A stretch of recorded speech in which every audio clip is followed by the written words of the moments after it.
कहना है देखिए मोदी जी कह रहे हैं कि केजरीवाल जो है शीश महल बना रहे हैं और मैं तो झुग्गी झोपड़े वालों को फ्लैट दे रहा हूँ। बिल्कुल जी, केजरीवाल शीश महल बना रहे हैं, उसी शीश महल से वो आज बाहर हैं। सरकार में मुख्यमंत्री थे तो इस्तेमाल कर रहे थे, अब वो बाहर हो गए। और रही बात मोदी जी की, तो 467 करोड़ रुपए का 467 करोड़ रुपए का जो है उनका पीएम आवास दोबारा से तैयार हो रहा है और उसमें से बकायदा एक टनल बनाई जाएगी जो पीएम आवास से सीधी सीधी पार्लियामेंट तक जाएगी। इस बारे में कोई मौन क्यों है वो? अगर इसी बारे में उंगली उठानी है तो अपने ऊपर भी तो उंगली उठाओ। 17,000 करोड़ के 2 प्लेन्स में वो सफर करते हैं, एक प्लेन स्टैंड बाई में रहता है और एक प्लेन उनका उड़ता रहता है 8,500 करोड़ का। उस बारे में वो क्यों मौन है? 1.5 लाख के चश्मे पहनते हैं, 1.25 लाख रुपए के माउंट ब्लैक पहन रखते हैं, तो उस बारे में वो क्यों चुप है? उंगली उठाने से पहले अपनी तरफ भी तो झांक लेना चाहिए ना। 10-10 लाख के सूट पहनते हैं, उस बारे में वो क्यों मौन है? भाई दूसरे के ऊपर उंगली उठाना बहुत आसान है, चाहे वो केजरीवाल हो, चाहे वो कांग्रेस पार्टी हो, चाहे कोई भी हो, चाहे वो केजरीवाल खुद हो, दूसरे के ऊपर उंगली उठाना बहुत आसान है। लेकिन आप अपने गिरेबान में भी तो झांकिए कि आपने क्या करा। पर वो तो कह रहे मेरे पास अपना खुद का घर भी नहीं है सही से, क्योंकि मैं 4 करोड़ जनता को घर देना चाह रहा था। 4 करोड़ जनता की वो बार बार बात करते हैं। अभी पिछली बारी मैंने आपको दिखाया था, राज्यसभा में जो है जवाब मांगा गया था अब तक पीएम आवास योजना में कितने मकान दिए गए, तो उनका जो जवाब आया था 88 लाख मकान हमने दिए गए हैं, 1 करोड़ 18 लाख जो है टोटल अभी तक स्वीकृत हुए हैं। लेकिन मोदी जी झूठ बोलने की तो आदत है, खैर जो है उनकी खासियत है, तो झूठ बोलना है तो उन्हें झूठ बोलना है। 4 करोड़ की उन्होंने घोषणा कर दी। अब उनकी घोषणा पे काउंटर कौन करेगा? मीडिया में इतनी हिम्मत है नहीं कि वो जाके उनके मुंह पे माइक लगा दे कि सर राज्यसभा में तो लिखित में उत्तर दिया जा रहा है 88 लाख मकान का, आपने 4 करोड़ मकान कैसे दे दिए और कहाँ दे दिए? क्या कोई किसी ने सवाल पूछा? आपको याद ही होगा, बार बार मैं इस चीज को याद दिलाता हूँ, एक ही दिन का फर्क था सिर्फ। निर्मला सीतारमण जी ने बोला कि जी 3 करोड़ मकान दिए हमने, अगले दिन ही मोदी जी आके सदन में बोल रहे हैं हमने 4 करोड़ मकान दे दिए। कितना गिनती में हेरफेर है, क्योंकि झूठ है ना, झूठ तो याद रहते हैं नहीं। सुबह क्या झूठ बोला, शाम को क्या झूठ बोला, किसी को याद ही नहीं रहेगा। लेकिन सच्चाई तो सच्चाई रहेगी हमेशा के लिए, सच्चाई तो छुपती नहीं है। सच्चाई आपने 10 साल पहले भी बोली होगी वही रहेगी, 10 साल बाद भी बोलोगे वही रहेगी। लेकिन झूठ तो पल पल अपना रंग बदलता ही है, तो झूठे इंसानों का कोई भरोसा नहीं करना चाहिए, कितना भी ये झूठ बोलने कोई फर्क नहीं पड़ता इससे। अच्छा, कह रहे कि दिल्ली की जनता को शिक्षा सही से नहीं मिल रही है, अगर शिक्षा चाहिए तो भाजपा को लाइए। हाँ जी, शिक्षा चाहिए, भाजपा को लाइए। अब ये भाजपा का ये एक डबल इंजन की सरकार है। मैं आपको दिखाना चाहता हूँ, यूपी में पड़ोसी राज्य है हमारा, है ना, पड़ोसी राज्य में, हाँ ये राजी पड़ोसी राज्य की हालत आपको दिखा देता हूँ। भाजपा को वहाँ पे तो भाजपा की सरकार है, पूर्ण बहुमत की सरकार है, डबल इंजन की सरकार है, और हालत देखिए वहाँ पे क्या है। एक चीज दिखा देता हूँ अभी आपको मैं, ये रहा एक फोटो दिखा देता हूँ। ये डबल इंजन की भाजपा सरकार की सच्चाई है। शिक्षा की बात करते हैं ना, तो बच्चों को शिक्षा देनी चाहिए कि भीख देनी चाहिए, और माननीय मुख्यमंत्री खुद भीख दे रहे हैं और शिक्षा देने का काम है। आप देख लीजिए, साथ में फोटो है अखिलेश यादव की, जो उससे पूर्व मुख्यमंत्री थे, उन्होंने बच्चों को लैपटॉप बांटे थे। इसे कहते हैं शिक्षा देना। अब वो शिक्षा की बात करते हैं तो ये शिक्षा है या भिक्षा है? वो मुझे लग रहा है स्पेलिंग मिस्टेक हो गई होगी उनकी, वो लिखित में तो आता ही है, टेलीप्रॉम्प्टर पे अक्सर चीजें लिखी हुई आती तो उसमें मिस्टेक हो गई, शिक्षा के भिक्षा लिखा होगा और उसमें शिक्षा पढ़ दिया उन्होंने। तो हकीकत तो उनकी ये सबके सामने सच्चाई है, वो भीख बांट रहे हैं और वो शिक्षा बांट रहे हैं। तो इनसे कैसे ये उम्मीद कर लेंगे ये शिक्षा देंगे? कैसे उम्मीद कर लें? और शिक्षा कौन सी देंगे? एंटायर पॉलिटिकल साइंस की, जिसका वर्ल्ड वाइड कहीं कोई इंस्टीट्यूशन नहीं है, जिसका वर्ल्ड वाइड कहीं पर कोई सब्जेक्ट नहीं है, उस एंटायर पॉलिटिकल साइंस की शिक्षा देंगे? कैसी बात करते हैं, कितनी झूठी बात करते हैं भाई, कितनी शर्म क्यों नहीं आती? मुझे तो बार बार इतनी हैरानी होती है, इतना झूठ कैसे बोल लेते हैं। अच्छा, कह रहे कि देखिए दिल्ली में देश भर से लोग आते हैं, यहाँ पे रहते हैं, पढ़ते हैं, इसीलिए यहाँ के लिए अगर कोई किसी की सबसे बेस्ट सरकार होगी तो भाजपा ही की होगी। हाँ थी तो सही, 93 से 98 भाजपा की बेस्ट सरकार थी तो सही। क्या करा? एक ही कार्यकाल में 3 बार मुख्यमंत्री बदल दिए थे। कितनी बेस्ट सरकार थी? पहले मदन लाल खुराना जी आए, फिर साहब सिंह वर्मा जी को बनाया, फिर उसके बाद सुषमा स्वराज जी को बनाया। एक ही कार्यकाल में 3 मुख्यमंत्री बदल गए और उसके बाद जनता ने उन्हें 15 साल, आज कितने साल हो गए? 98 से 27 साल हो गए। आज जनता ने उन्हें वापस सीट पे नहीं बिठाया ना। कितनी बढ़िया सरकार दी थी उन्होंने, कितनी कामकाजी सरकार दी थी। अगर जनता को इतनी पसंद थी सरकार तो उन्हें रिपीट कर दी। पहले ही कार्यकाल में 5 साल के कार्यकाल में 3 मुख्यमंत्री उन्होंने दे दिए, तो कितनी बढ़िया सरकार उन्होंने दी होगी, आप खुद ही सोच सकते हैं इस बात को। अच्छा, अब तो साफ साफ बता रहे हैं, कह रहे हैं कि देखिए हमने चाबियां दी हैं फ्लैट में, तो अब जनता को और क्या चाहिए? हाँ ठीक बात है, ये बात सही है कि उन्होंने चाबियां दी हैं। 1600 के करीब आज फ्लैटों की जो है स्वाभिमान अपार्टमेंट का नाम से अशोक विहार में आज उनका उद्घाटन था।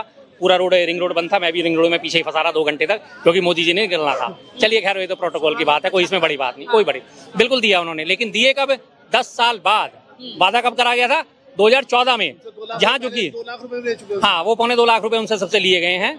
और उसके बाद वादा करा था 2014 में कि जहाँ चूंकि वहाँ मकान, पिछले इलेक्शन में भी इन्होंने यही वादा करा था, जहाँ चूंकि वहाँ मकान, लेकिन उसके बावजूद भी नहीं जीते। अब जाके इन्हें होश आया कि इस बार हमें अगर दिल्ली में जीतना है तो हमें कुछ ना कुछ करना पड़ेगा। अब जाके इनको सुधाई है। 1650 फ्लैट जो है वो बांटे गए। अभी भी देखते हैं उनका आवंटन किस किस को होता है। वास्तव में झुग्गी वालों को होता है या पता चलता है कि इनकी बंदरबाट होगी आपस में, इनके जिला अध्यक्ष, मंडल अध्यक्ष या इनके मंत्री संतरी खा गए, वो सब बाद में अभी जांच का विषय है। जैसे ऐसे लोगों का वहाँ पे ऑक्यूपेशन होगा आबादी बढ़ेगी, फिर पता चलेगा कि वास्तव में फ्लैट किसका है। अच्छा, मोदी जी कह रहे हैं आप नहीं आपदा बन चुकी है, जो और भी जितनी भी सरकारें सब आपदा हैं दिल्ली की जनता के लिए। बिल्कुल बिल्कुल, आपदा में अवसर ढूंढने वाले तो आप ही हो, इसीलिए आपको आपदा याद आती है।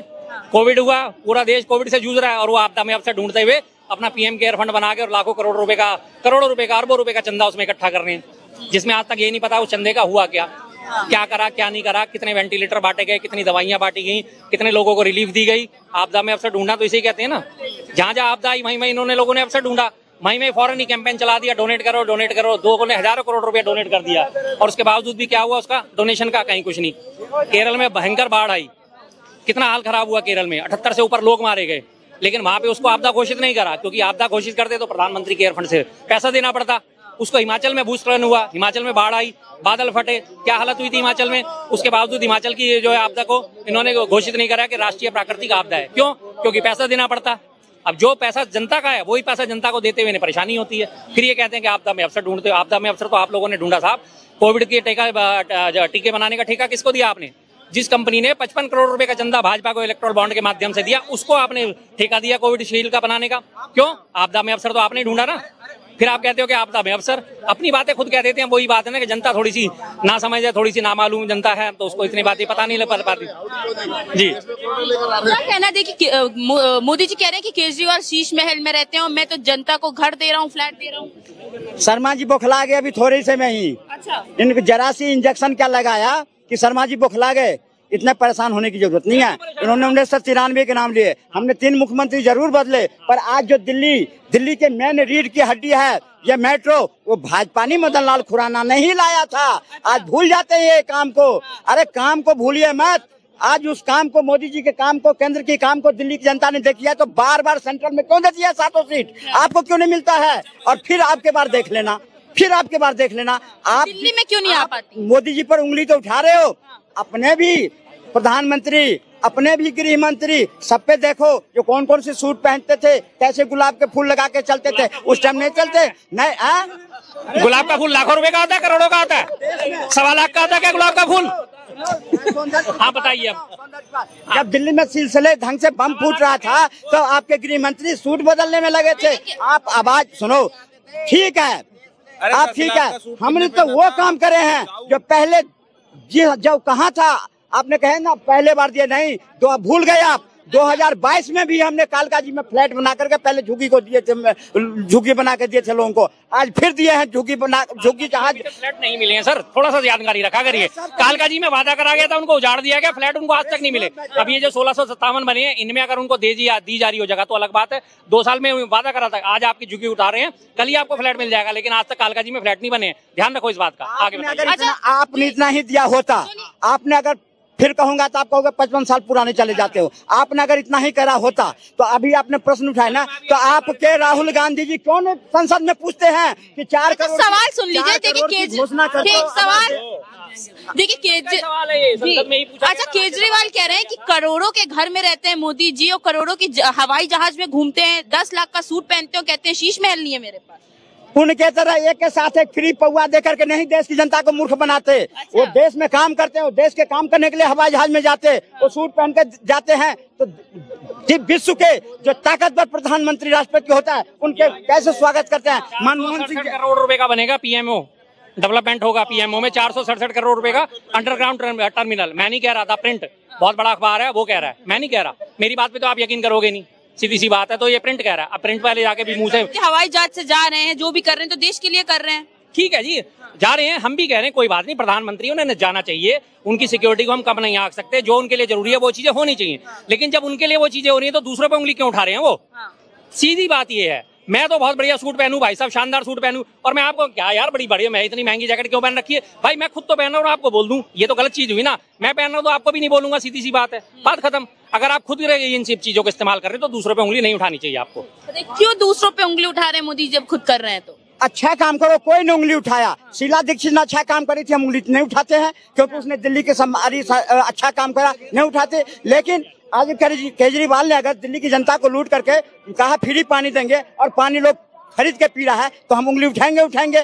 जब देश कोरोना में मर रहा था तो अपनी शीश महल में सौंदर्यीकरण कर रहा था तो देश तो आवाज उठाएगा ना, दिल्ली जनता तो आवाज उठाएगी ना।